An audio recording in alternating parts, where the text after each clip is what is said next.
Joining us now is James Billot, the editor at Unheard. James, thank you for joining us. Great to see you.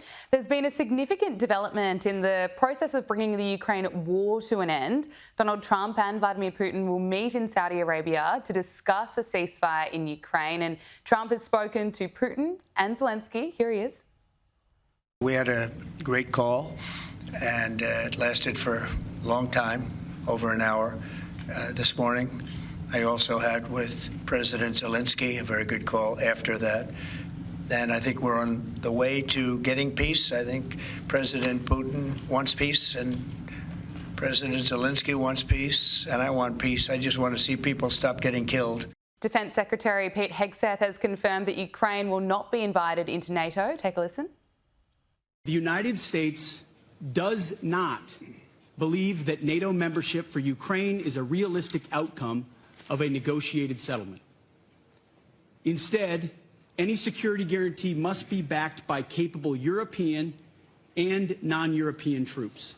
To be clear, as part of any security guarantee, there will not be U.S. troops deployed to Ukraine. It's understood that Steve Witkoff will be among Trump's top negotiators on the conflict. And of course, he was critical in getting the ceasefire deal done in the Middle East. James, what do you make of the development? Well, Pete Hegseth today was stating something that has been basically being said behind closed doors for the past 2 years, whether it be European policymakers, DC policymakers, and even Ukrainian policymakers. The facts are that Ukraine is not making any ground in the Russian-Ukraine war. It's actually losing it. And in this slow war of attrition, the advantage very much goes to Russia. Now, I don't quite understand why European policymakers reacted with such disdain at this announcement. They said that this was akin to some kind of 1938 Munich moment. But actually, stating that Ukraine won't return to its pre-2014 borders and it won't have NATO membership are pretty standard and boiler template stuff for what you're going to get in these negotiations. I mean, there was no way Ukraine was going to be getting the Crimea back. And actually, I'm surprised that there was no mention of the 4 regions that are now being annexed by Russia at the moment. So this seems like a common sense approach to foreign policy, and it's surprising it's taken this long to come around to it. Absolutely, but that hasn't taken long at all when you look at the time frame that Donald Trump has been in power. It's only just gone 3 weeks. Now, Russia has released an American prisoner from custody. Mark Fogel was arrested in 2021 on drug trafficking charges and sentenced to 14 years behind bars. His family said it was medically prescribed marijuana. Now, the 63-year-old teacher was released as part of a deal with the US, and he described Donald Trump as his hero. It is incredible to see that this deal was done and in just the space of 3 weeks that Donald Trump's been back. Yes, and I think this was very much a gesture of goodwill. I mean, we can't forget that this was a prisoner exchange and America sent a cyber criminal in exchange for the returning teacher. But the overall point to make here is that, thank God, for the first time in 3 years, we have the leader of America actually having a conversation with an enemy regime. This is the first time in 3 years a US president has sat down and actually spoken with Vladimir Putin. There's no way you can create a path towards peace without speaking to your opposite man. And it's a real relief that this has actually gone ahead. We're really seeing the difference, aren't we, comparing Donald Trump to his predecessor. The Ukraine war began under Biden's watch and nothing was achieved.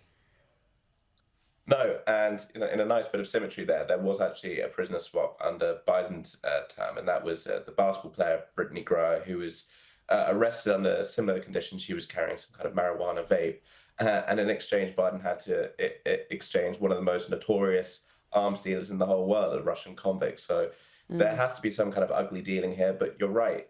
Biden very much let this conflict get out of hand over the 3 years he was there during his administration. And it has now been left to another administration, this time Donald Trump's, to try and clean up the mess.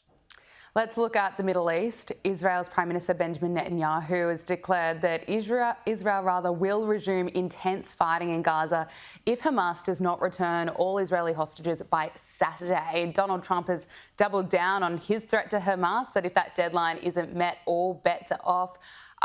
Obviously, I fear for what may happen. I hope that all the hostages are returned. Yeah, we understand that this is such a fragile ceasefire. That was always the case. It was never certain that it will be that it was going to go through successfully with all stages. What do you make of this development? What do you expect will happen on Saturday? Yes, well, you were quite right. This was a three-phase ceasefire. The first phase had gone off without much hiccup, but there was always this expectation, or fear rather, that the second phase would never get forward because there was always a bit more of a sticky issue with exchange of prisoners and hostages. Hostages are, of course, the one tool of leverage that Hamas actually has over Israel. And Israel has a much greater pride in taking back its people versus Hamas, who, by comparison, are actually quite expendable. So I don't like where this is going. We seem to be breaking what was a very temporary truce and ceasefire and cessation of hostilities. It could get very ugly. I would not dismiss any of Trump's threats. I think he will go through with it. But equally, he is a peacemaking president. He does not want this to happen. So I expect there to be a lot of diplomatic shuttling going on behind closed doors until that day. I would think so. The King of Jordan has praised Donald Trump, saying that he can finally see somebody that can take us across the finish line to bring stability, peace and prosperity to all of us in the region. Let's just take a listen to what he had to say. Mr. President, I truly believe that with all the challenges that we have in the Middle East, that I finally see somebody that can take us across the finish line to bring stability, peace, and prosperity to all of us in the region. And it is, I think, our collective responsibility in the Middle East to continue to work with you, to support you, to achieve those lofty goals. So I'm very delighted to be here. And as you said, sir, we've got some very interesting discussions ahead of us. Very good. Very good. Thank you. It's interesting, James, because this is after Donald Trump announced his plans to run Gaza, which was a strong signal to other Arab nations that they are going to need to be involved in this. They're going to need to take in Palestinians. What do you make of the conversation? Well, I firstly just have to note just how surprised I was to hear the King of Jordan accent. It sounded not too dissimilar from mine, to be honest, but I thought that his comments were actually really interesting. He is walking a very tight line here. He obviously has taken on this role as almost the spokesperson of the Arab world. He still has to look after the Palestinians, which he considers his own people. Let's not forget that half the Jordanian population is basically Palestinian. But Trump is actually using his economic weight out there. America provides something close to $1.5 billion annually to Jordan in aid. And that is a very big stick. And if Jordan doesn't toe the line with this, well, then that leverage could disappear. So he has to be very careful about what he says with Trump and take everything he says extremely seriously. Yeah, absolutely. Let's look at what else is happening in the United States. Anna Paulina Luna is going to be leading a new task force aimed at exposing federal secrets. And this is everything from the Epstein client list, the JFK files, 9/11, the origins of COVID and UFOs.